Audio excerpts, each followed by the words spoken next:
Hey hello, welcome to our new blog. Kallol তো বেরিয়ে পড়েছিল ওর কাজে। সেখান থেকে ফেরার আগে আমাদের ফোন করে দিয়েছিল যে যেন আমরা রেডি হয়ে থাকি। ও এলেই আমরা বেরিয়ে পড়ব পুলের জন্য।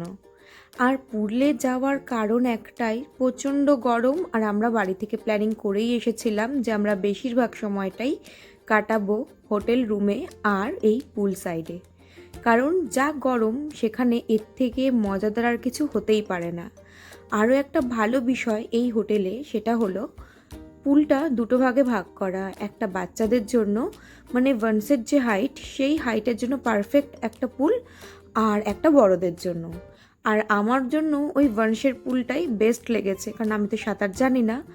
তো যাই হোক, এখানে এই যে এইদিকে পুলটা ভাগ করা, একটা বড়দের জন্য আর একটা একদম ছোটদের জন্য। এখানে আমরা অনেকক্ষণ এনজয় করেছি, কারণ আমরা যেরকম প্ল্যান করেই এসেছিলাম ঠিক সেইভাবেই পুরোটা এগাচ্ছিল।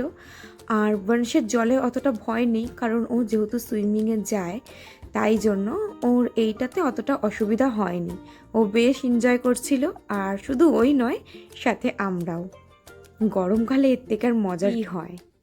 আর আমরা পুলে বসেই আলাপ আলোচনা করে নিচ্ছিলাম এর পরের প্ল্যানিংটা আমাদের কি, মানে আমাদের লাঞ্চে কোথায় যাব, বাইরে যাব নাকি হোটেলেই করে নেব। এই নিয়ে কথা হতে হতে আমার প্ল্যানিং অনুযায়ী আমি বললাম, চলো দুপুরবেলাটা আমরা বাইরে থেকেই লাঞ্চটা সেরে আসি। রাতে তো আমরা এখানেই ডিনার করব, একটু লোকাল ফুডগুলো ট্রাই করতে পারবো বাইরে গেলে। সেই কারণ মতোই আমরা প্ল্যানটা রাখলাম যে হ্যাঁ তাহলে চলো আমরা বাইরেই যাব। আর এইবার পড়েওছে তারা জল থেকে ওঠার। তবে মন তো একদম চাইছিল না যে জল থেকে উঠি, কিন্তু কিছু করার নেই, রুমে যেতে হবে। ফ্রেশ হতে হতে চেঞ্জ করতে করতে আরও একটু সময় আমাদের লেগে যাবে। এখন প্রায় 1টা বেজে গেছে। আর এই যে আমরা রেডিও হয়েছি, মানে জল থেকে বেরিয়ে পড়েছি রুমে যাওয়ার উদ্দেশ্যে।